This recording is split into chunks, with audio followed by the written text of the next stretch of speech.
Hey everybody, we are back with our third video now with our favorite Serbian attorney, Nemanja, and he is here again today to talk about residency.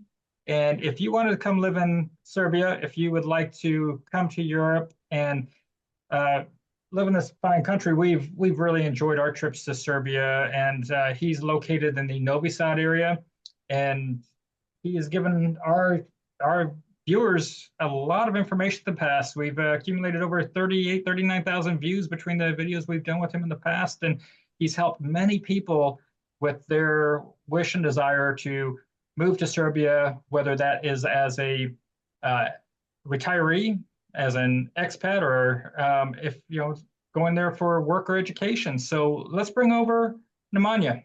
Thank you for inviting me once again to talk about residency in Serbia. I'm always glad to help so they can get familiar with what's waiting for them here in Serbia. What are the benefits? What are the challenges, maybe in the procedure, maybe with everyday life here and everything. I'll try to show as much as I can and as many information as I can put in this video. The main question is, what are the benefits of relocating to Serbia, maybe moving your capital here, whatever. So yeah, first of all, what I would point out is lower taxes. That's what most of our clients are asking. What are the tax rates? How complicated it is? Is it going to make my life miserable or not? Is it easier from where I'm coming from? So, not in that order, but let's dive into it. So the benefits, yeah, tax-wise, probably better than in most of European countries, and definitely better than in some Commonwealth countries, especially US, UK, Australia, and so on. So I'm going to start with, we do not have a double taxation act with those countries, US, UK, and basically most of the Commonwealth countries. Canada, number one. I think we have most clients from US and Canada nowadays. European Union and other European countries, 99% chance we do have some sort of double taxation prevention agreement or something similar that does the job. So it's always best to actually contact either an accountant or a lawyer, seek legal help, get your personal assessment of what's waiting for you here. I cannot tell you in general it's going to be fine. You have to tell us which passport you hold, what is it that you're going to do, what is that you're possibly going to relocate to Serbia. And then, within 15 minutes, you're going to get all the general answers so you can plan the rest of, relocation or whatever you want to set up, just a business maybe. And that's it. So benefits, number one, tax. Number two is, well, Serbia is an open country. You're gonna probably see it's pretty much everywhere the direction of getting more people from outside to invest, getting more people from outside to come here and live here. Serbia, and of course our current administration, has declared this is their long-term strategy, being open for foreigners. And hence, in February, we had this major changes in the foreigner laws and so on. Now it's a little bit more consolidated. All the bylaws are getting done, all the rule books. So, we pretty much have a good and clear picture of what's to come. So, we're not going to be Dubai in terms of tax anytime soon, but, good enough, close. So if you're planning to invest, that's pretty much a safe thing when it comes to business, because I cannot stress it enough, there's too much work. If you have any business to do, expand here or just start anew, pretty much a safe bet. There is, by the estimation of the National Employment Agency, 400,000 workplaces in deficit, high skilled, mid skilled, low skilled, doesn't matter. And of course, the government is giving all kinds of subsidies, and not to go into that, that's probably going to be a whole separate video if we go down that path. But yeah, those are one of segments of what you're going to expect here as a benefit to you as a businessman, or just an investor, buying, let's say, real estate, not a real business that employs people, but it does generate wealth. So yeah. Well, By the way, well, let's digress just a second. When sure. when you spoke earlier about taxes being a benefit, what kind of tax rates are people Yeah. looking at in Serbia, just to have context on how low or high they are? Well, what my accountant would say, 10%. Of course, it's not that simple, but what most of people that are coming here and just starting everything that's not considered big business, it's going to be 10% plus the dividends. So basically, if you're just, let's say, a sole operator or you hire a few people, it's going to be for you and your business around 15% all in total with the profits. So it's tax based on your revenue, like anywhere else in the world. It's just the rate is 10%. But of course, for every different type of business, you must hire a consultant, an accounting agency that will just give you an exact number of what are you facing when starting a business here. But prior to this video and prior to every other consultation that I have, which is pretty much it right now, I do check with my accountant and my financial advisor. Is it still like that? Do we expect any changes? No, for now, that's going to remain as it is. If you're a big business, you're going to be in the VAT system, and that's going to be 20%.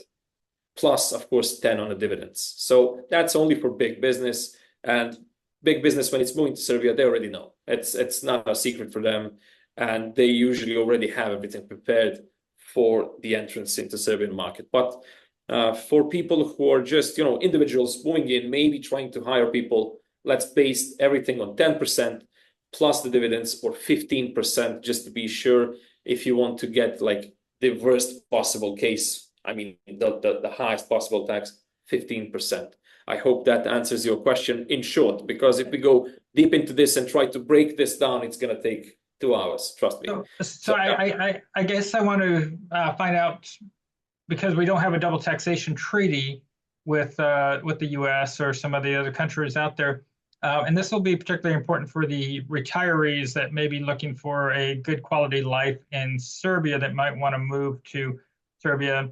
And I know we're going to discuss how they would qualify, but if they were to come to Serbia, would their pensions or their government tax benefits that they were getting from their previous country, like in American Social Security, where they're getting paid, or disability payments that are coming from the government, or their savings accounts for their retirement, would that be subject to tax? Without the tax treaty, there's going to be concern. Yeah, we had some sit downs at the local administration here, tax administration. Of course, you can read the law, but you always have to check with these guys, because in Serbia it can get a little bit different than it's written, because they do expand these rules in their rule books and so on. So in general, the rule says there is no double taxation act, which means you have to pay in both countries. However, pension is not earnings. Okay, it's already being taxed in the US, paid to your personal account, maybe in the US. If that's the case, you're moving from your account in the US to your account in Serbia, which is by our authorities considered savings. You're moving savings from there to here. But if your pension is being directly paid from the US to your account in Serbia, that's a whole different thing. So I can tell you what we were given as a word. They will not tax this. However, I cannot promise anyone that it will not be taxed. What we are having in the future is the Double Taxation Act with the United States of America. Yeah, I cannot say the same for Canada or Australia, but US, yeah, it's in the preparation. I don't know when it's going to be signed and in effect, but since it's pending, they're already, not forcing it, the rule of paying the tax for this.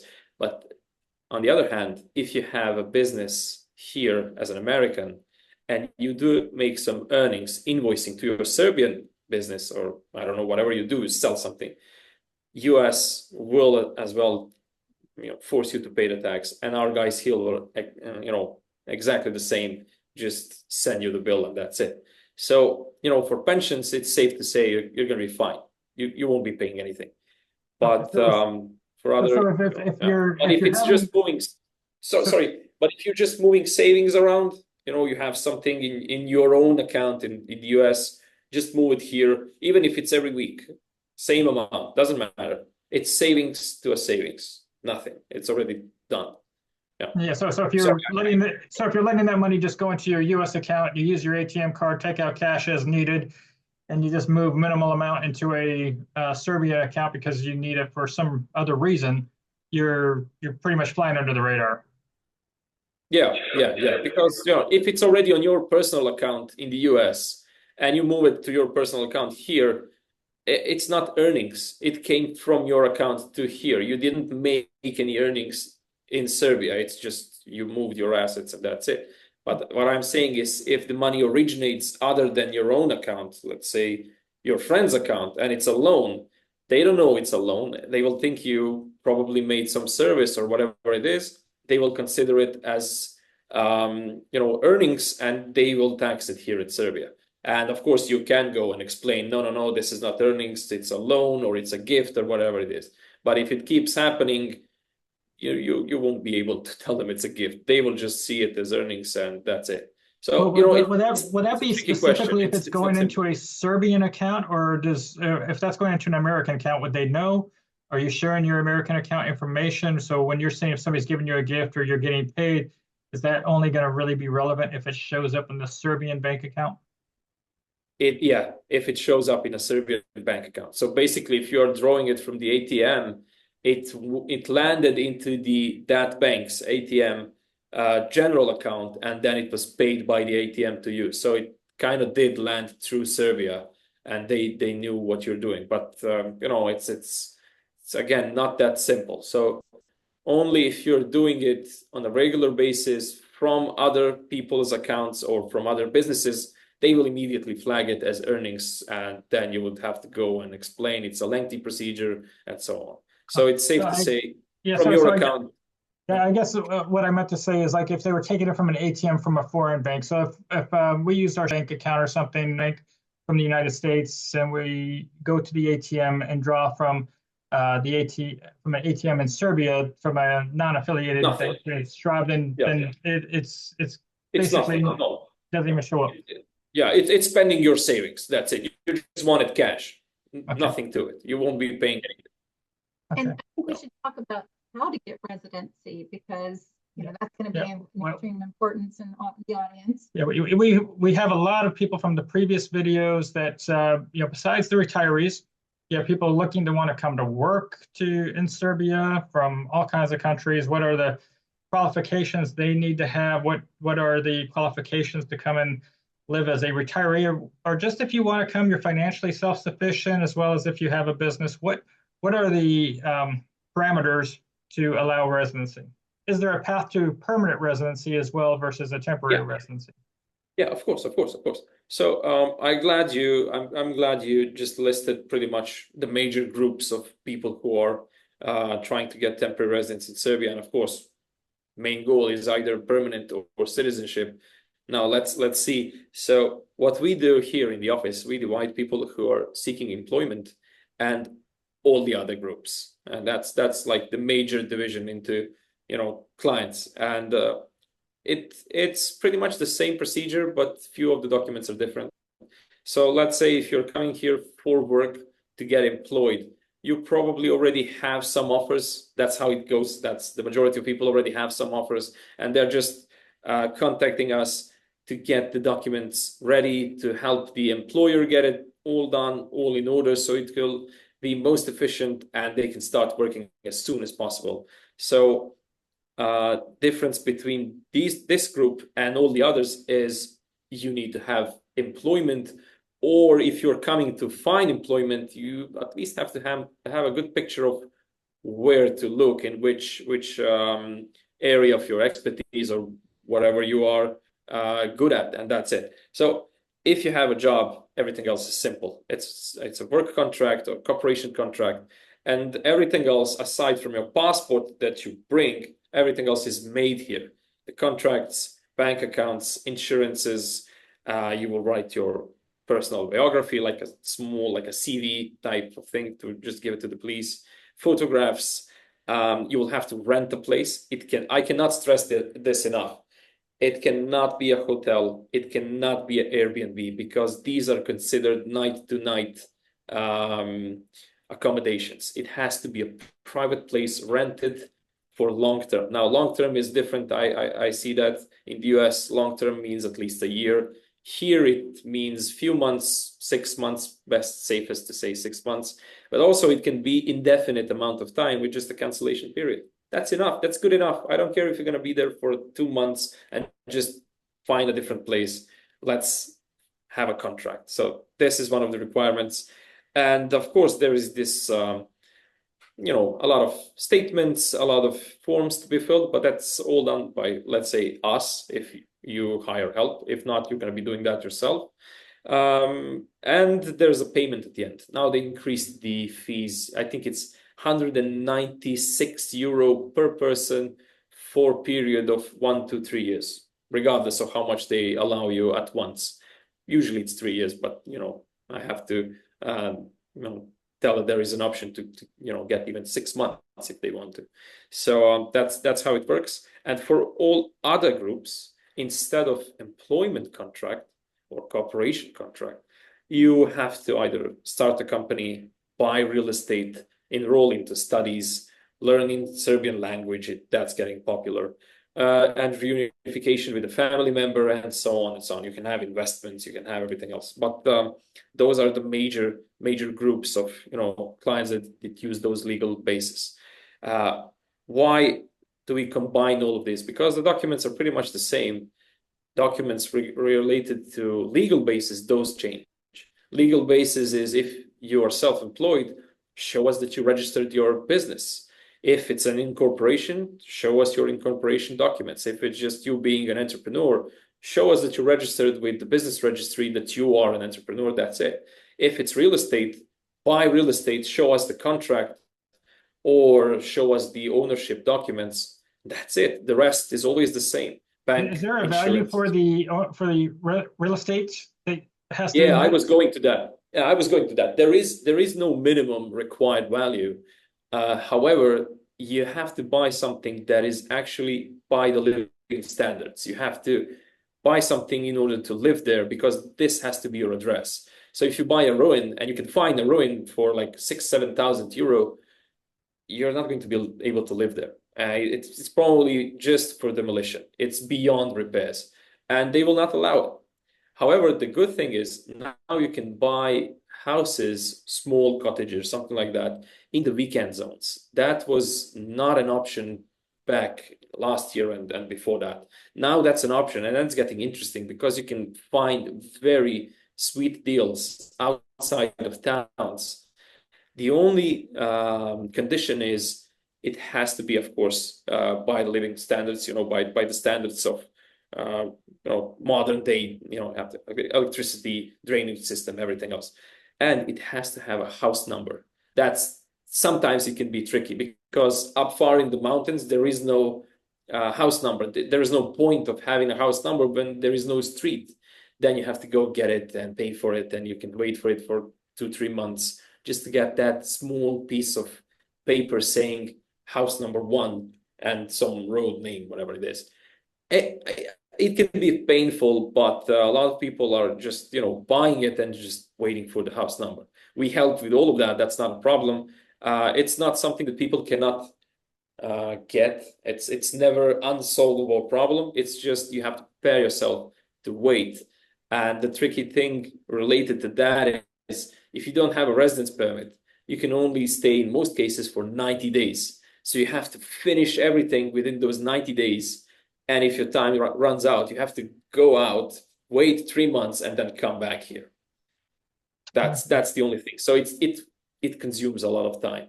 But if done properly, if you prepare yourself in advance, then 3 months is double as you actually need.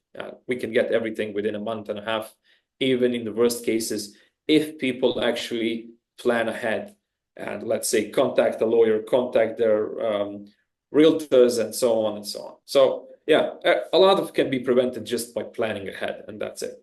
But you know, in any case, there are many things that we can just, how should I say, maneuver and still get it done. I had people who were here for a year without any visas or anything, not exiting after 90 days, nothing, and we still got them their residence permit even for 3 years. But you know, it took a lot of statements, explanation, proof, and everything. But we usually get it done. So yeah, that's the real estate thing. You do not have to wait for the transfer of ownership to be done. Although a lot of people will tell you that, you will read this online, that that's necessary. It's not. There is some provision that allows you to bridge this gap and just show the notarized contract and just add the documents later on. After if it's even approved, you just bring it. That's it. When it comes to investment, that's also you know, interesting question. People think, what kind of investment? Do I have to buy something? Do I have to put a business plan? Nothing. No, there is no minimum for investment when it comes to residence permit at all, not even the permanent one. It just is called investment because how do you call the opening of a company and putting some effort or some money in it? It's investment. So you know, that's how they see it here. So even the business that is not doing anything, it's just creating zero month after month, you can still get your residence permit and maintain it forever if you want. That's it. And it will cost you to maintain this kind of company. Doesn't matter if it's like the, how should I say, the simplest form of a company, which is entrepreneur, or LLC type, you will still pay around them. That's a minimum 120 to 140 euro a month just to keep up with the, you know, maintaining the company. That's taxes plus social contributions. That's all in this one figure. When you say a lot of social people use it contributions, because does you that mean cannot that buy you it. get medical included as well then? Yeah, you get everything. Okay, so you pay your 140 a month to have a nil corporation, makes no money. Basically, anybody can open up their own corporation and then have medical with the taxes. Can I bring my spouse in under that same corporation? Would that require more taxes, or is that 140 for her and I will both get medical?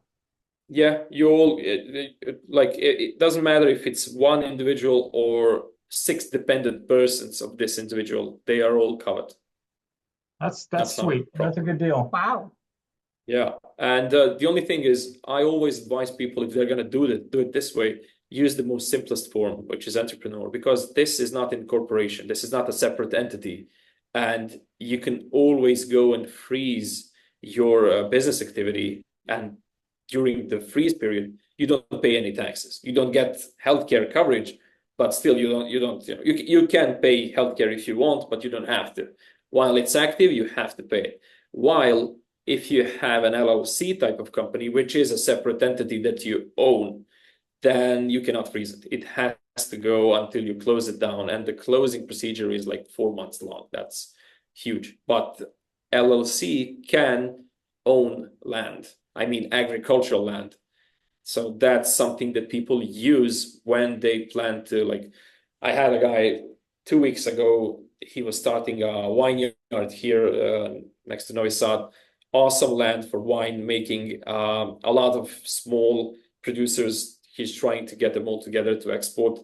He had to do it through a company, and he was more than happy to start it like that, because 140 euro to maintain a company and hold all the land is much better and efficient than waiting for your citizenship until you actually, you know, get it in hand so you can buy all the stuff. He's of Serbian origin, so, you know, he's going to get citizenship right away. But, you know, it was just to bridge the time of waiting just to have it all in the LLC. And it's getting more popular, I can tell you that. A lot of people from India are coming here, investing in whatever they can. They're competing with China, and we have more and more calls from India every day. It's insane.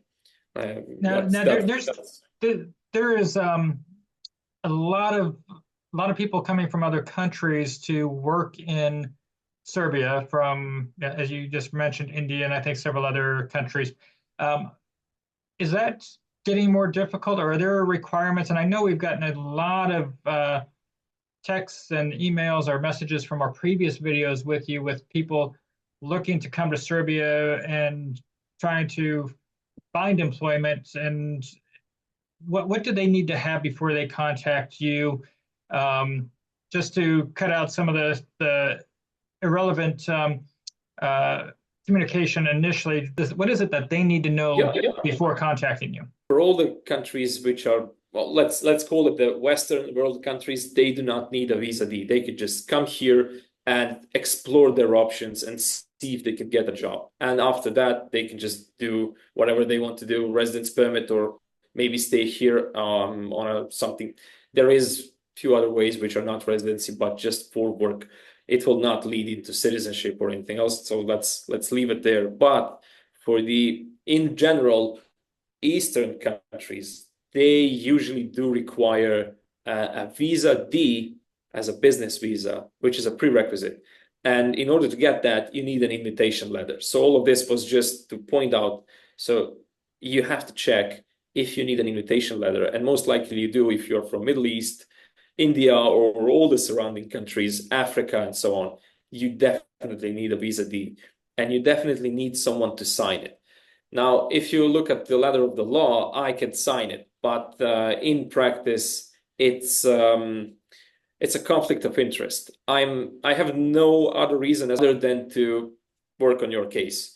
So basically, I'm inviting you to work, and I'm not inviting you to do anything else. Not really. I don't know most of the clients. I never saw in my life until they called me. So that's how it works. You have to find someone which is a logical connection, let's say a business partner or employer or employment agency. That's completely legitimate.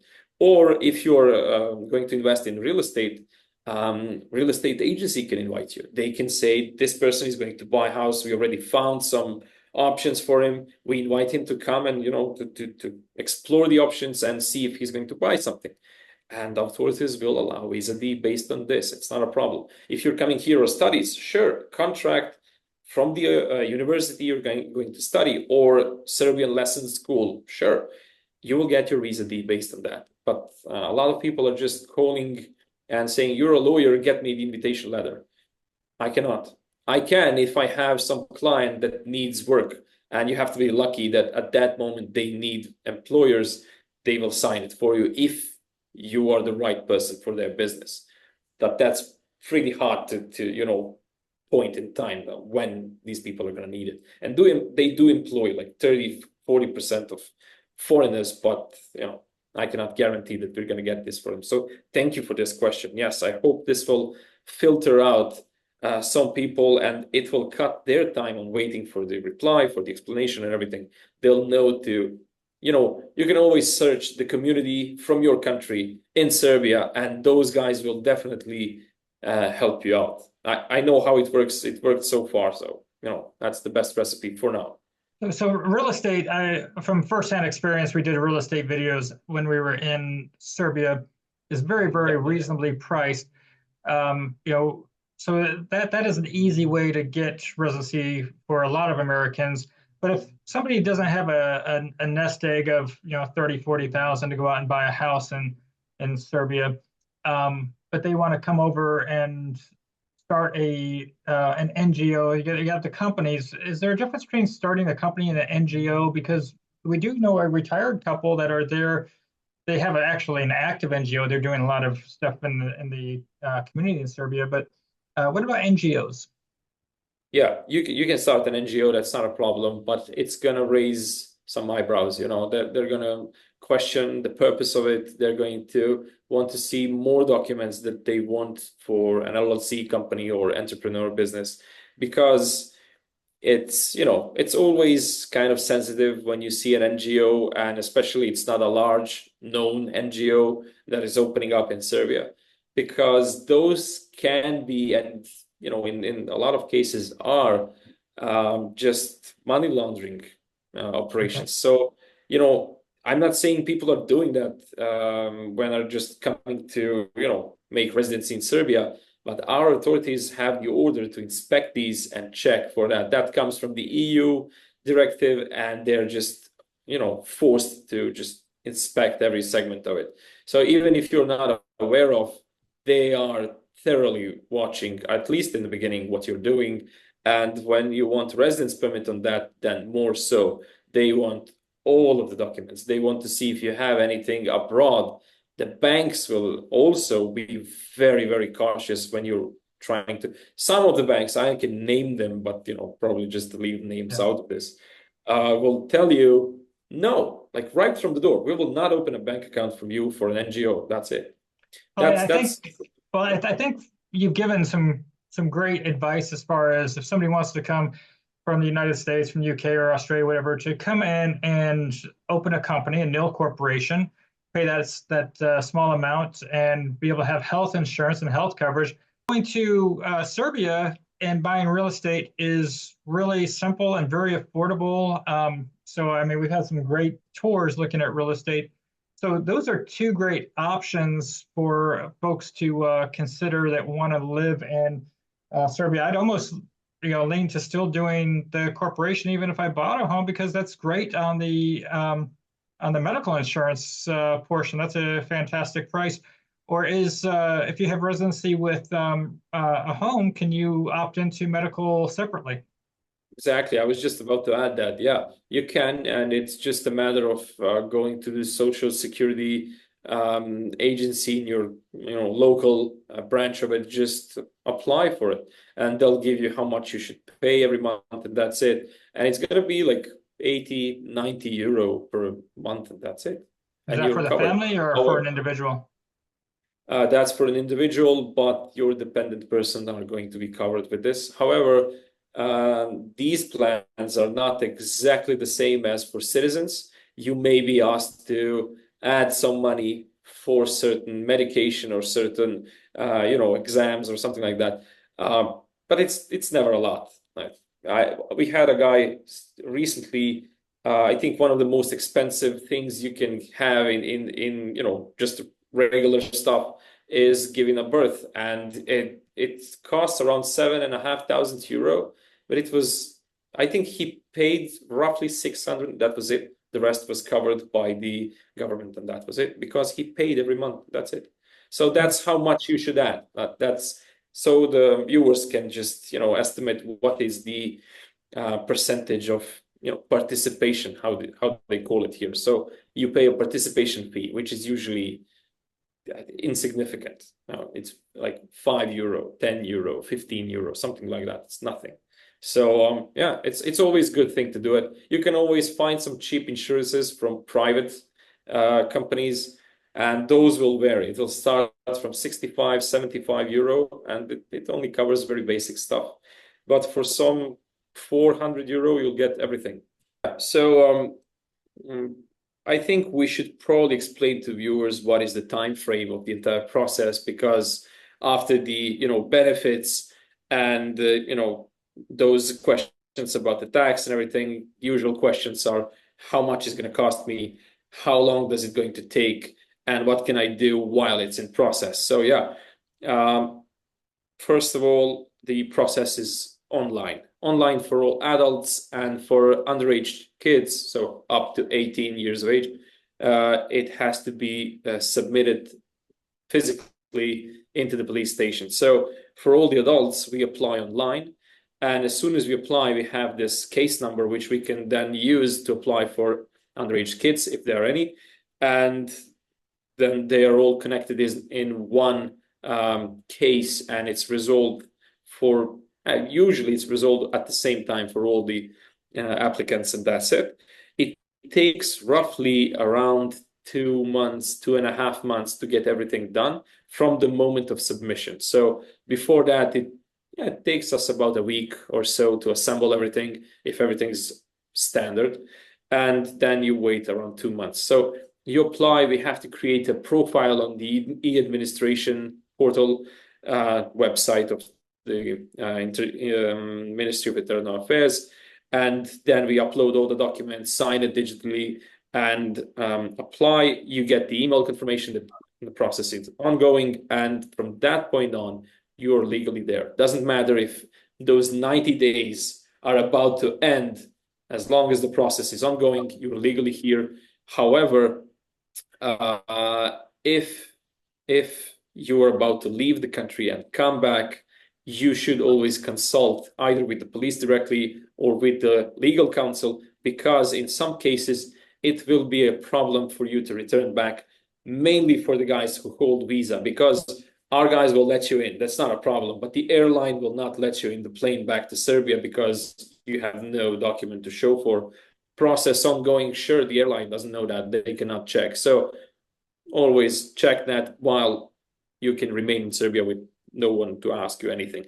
After the email that everything's approved, it's still not done. It will show you when to come back to the police station and provide biometrics. Your photo will be taken and your fingerprints. That's new. That was not part of the procedure before February the 1st. And yeah, you have to do that and then wait again for the next 7 to 10 days. Why is this important? Before all of this, we could have people come here, set up everything, rent the place, they could go. And when it's done, they could come back and just pick up the residence permit, and that's it. Now you have to come back, do the biometrics, and stay, or of course come back again in 7 days to collect your card. We can, in most cases, we can collect it, but it's still, you have to come once to apply, once to do biometrics. That's obligatory. So 2 times is a minimum. With the card, the actual ID, you can do anything. You can import a car, you can buy a car, you can sign all of the contracts with the utilities and so on and so on. So basically you move around like a citizen. You have this, and pretty much anything aside from a bank loan you can get. That's how it goes. And while we touch the banks, I have to say it's becoming a challenge to open a personal bank account and of course the business bank account. In most of the banks, you will be asked to provide a lot of questions, and more so if you are coming from the US due to FATCA agreement, which it's legally required for a US citizen to send back all the information back to the IRS. And the banks here kind of hate it because it's enormous amount of work. So they just trying to weasel their way out of opening you a bank account. So you have to be careful what you're saying. Provide just the minimum of the required information, not to be dragged into basically a questioning. So that's a challenge, and only few banks will open a non-resident account at the moment. I can tell you right away, OTP Bank will tell you right away today if they will open up or not. Like you will write down the KYC, and within an hour or so they'll call you and say we'll do it or we'll not do it. So I think that's the first step. Go there, try it. It's not advertising the bank. It's just they didn't open anything until recently, and now suddenly they're number one. Who knows? In a month's time, they may stop again. I don't know. It's always best to ask first. Now, I was about to say, yes, there is a fee. I said 196 euro per person for the residence permit. You may get 1 year, you may get 3 years. It's always up to the authorities to estimate. However, there is another fee, about 30 euros. That's actually paying for the plastic card to get it, printed with all of your biometrics in. That's the last piece of, expense that you have towards the government. And I think the next few subjects would concern citizenship and permanent residency. So we'll just cut it short because there's nothing really much to say about it. You are eligible for citizenship and permanent residency after 3 years in most cases. And for the permanent residency, you will have to show that you paid all the tax in Serbia, that in the meantime you have not been convicted or there is no ongoing criminal case. You have to show that you're financially stable here in Serbia, that all of the requirements that were needed for the permanent for the temporary residency you still hold. You still have all of those. It doesn't have to be the same company. It doesn't have to be the same house that you owned, but it needs to be a house or a company, an employment, doesn't matter which it is, it needs to be one of those that you keep. Some people may switch these, it will still count. Like everything that you had before, let's say owning a house, the period you stayed here with the company-based residence permit, it will count. However, if you're here on studies or learning Serbian language, only 50% of the period you spent here will be calculated for those 3 years. So let's say if you're on studies for 4 years, they will take only that you've been here for 2. And then you need another year on some different legal basis in order to get permanent residency. And only after a permanent residency, you can apply for citizenship by naturalization and so on and so on. If you're going with the citizenship by investment, then you don't need any of this. You just invest and, you know, demand the so-called next day citizenship, and that's it. How much is the investment by citizenship by investment? Yeah, the thing is, it's nowhere prescribed, but they take €500,000 as, you know, a safe bet. So I have people with 250,000 investment, they got it. And I also have people with 300,000 that were asked to either show more or, you know, try. Basically, they told try again. So they estimate what kind of investment it is. So let's say you buy an apartment, €500,000, it's still your apartment. Yeah, it's nice, sweet, probably has a swimming pool or something like that on the roof, but it's your investment. You're not benefiting the Republic aside from paying those 2.5% tax and a yearly tax, which is pretty much insignificant in a broader picture of things. But if you are investing by opening a company and employing people, then you show a business plan, you show the total investment you put in Serbia, they will definitely give you, even if it's lower than $500,000. Yeah, so, you know, it has to be something that will show for it. It's not just investment. Of course, if you put 500,000, they will give it to you. But, you know, buying an apartment for, I don't know, €300,000 in Novi Sad, like hot areas in Belgrade, it will get you around 100 square meters, which is nothing impressive, really.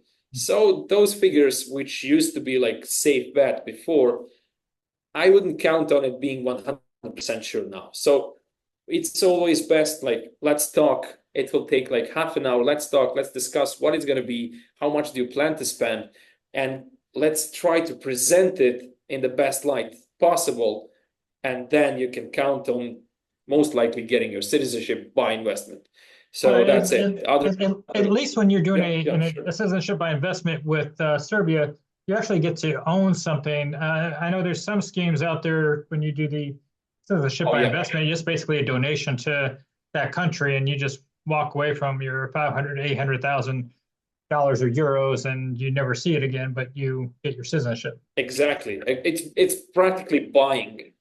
Yeah, it's practically buying citizenship. Yeah, and excellent that you brought it up. So it's one of the major benefits when it comes to citizenship. So we were talking about benefits of residence permit, and benefits of citizenship by investment is definitely one of these things. The circumstance itself that you are going to buy something for yourself and just practically be awarded the citizenship just by picking Serbia. That's you know, you cannot find a lot of places in the world that will just give it to you like that.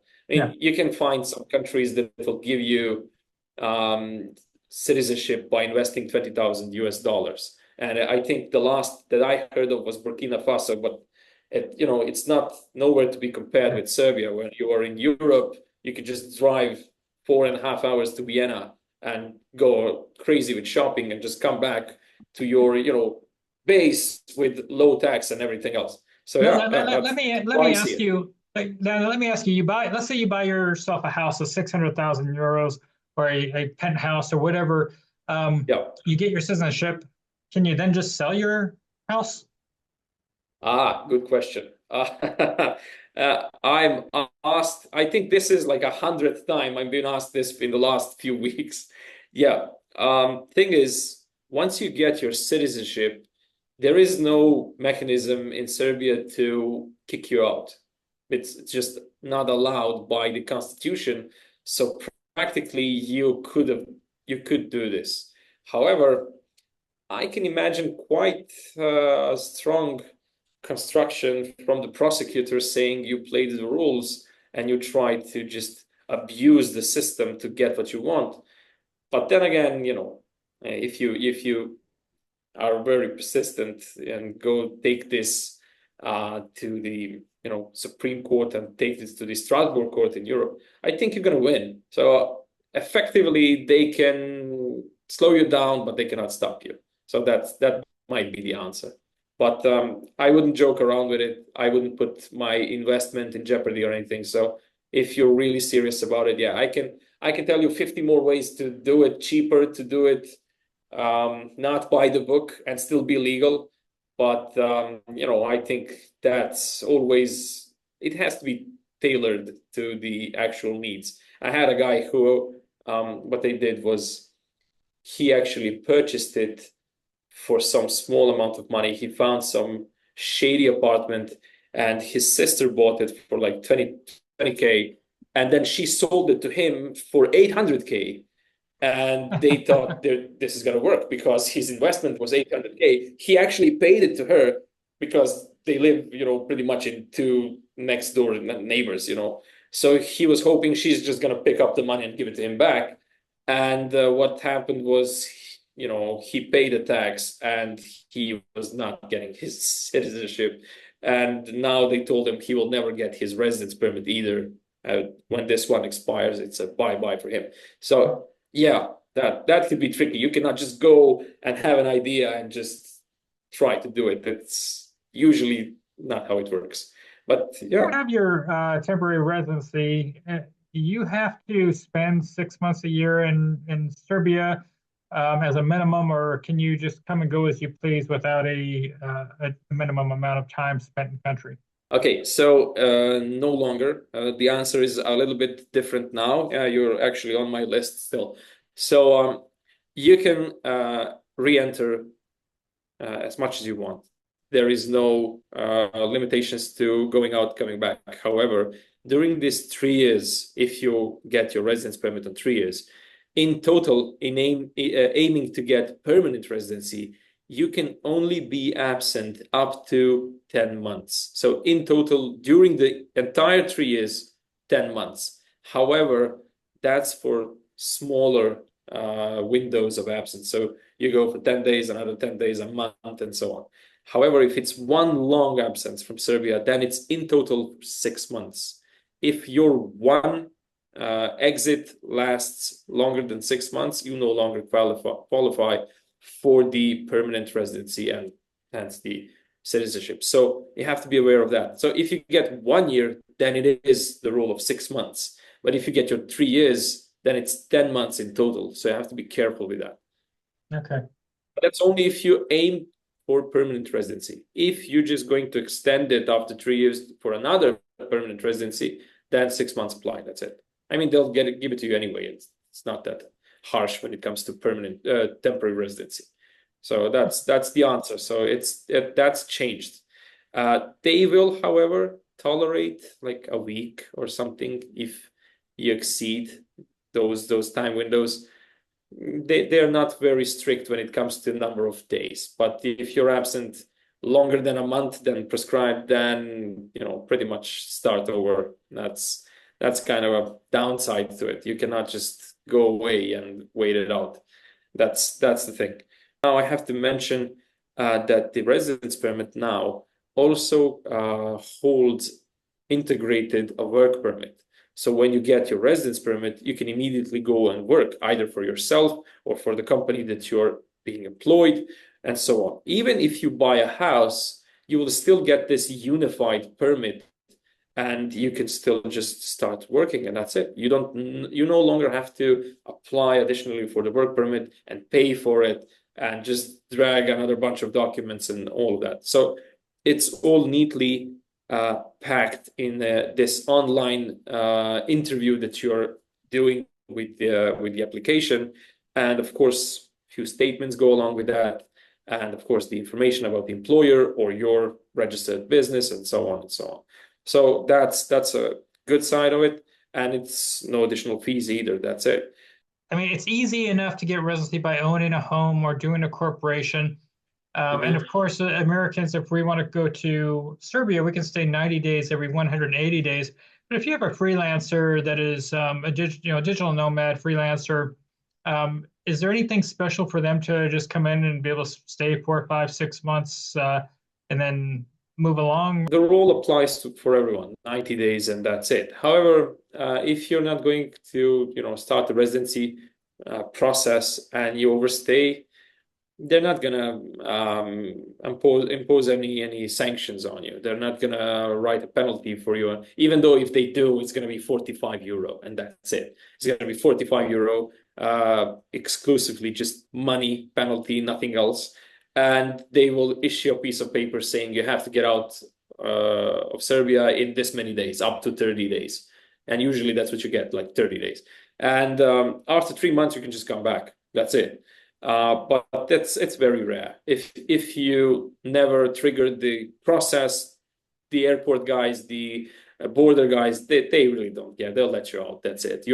Either way, you're just leaving. And so that's how it goes. I have a lot of people that are just exceeding a number of days, and I only find out because they decide after some while I do want to go through the residence permit process, and then I have to send them out and wait for them for 3 months and only then start.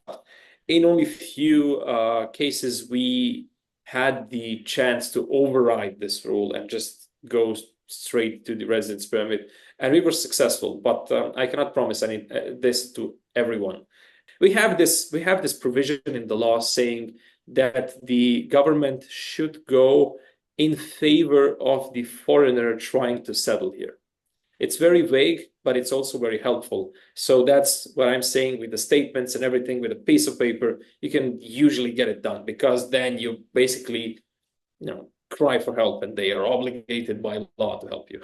Hey, Nemanja, this has been another enlightening interview with you. A lot of information, and we really appreciate you sharing all of this information with our viewers. If you want to contact Nemanja, don't forget you can email us at warrenjulietravel@gmail.com, and we're going to put you right in contact with Nemanja. So you have questions about Serbia residency, you have legal issues. He is an attorney, covers all bases. So even if you're in Serbia and you have legal concerns, Nemanja is the man. So as a reminder, Julie and I, we're traveling the world with our 2 dogs. We're trying to see what it's like to live in different places, trying to share our experiences and expenses. We often do professional interviews about residency in various countries. So we hope you're going to subscribe, give this video a like, and until next time, have a great day, everybody. Bye-bye.